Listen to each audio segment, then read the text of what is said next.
Setiap tadabbur terhadap ayat-ayat Allah Subhanahu wa taala itu adalah bergantung kepada tahap kebersihan hati masing-masing.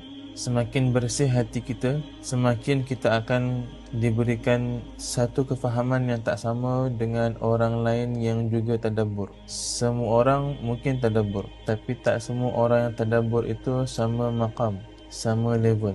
Hatta apa yang diungkapkan oleh orang yang memahami Al-Quran daripada hasil tadabbur dia juga terkadang tak diberikan kefahaman yang sama kepada orang lain walaupun dia dah berusaha memahamkan orang tu. Sebab tadabbur ini adalah bergantung kepada tahap kebersihan hati, jiwa, rohani kita.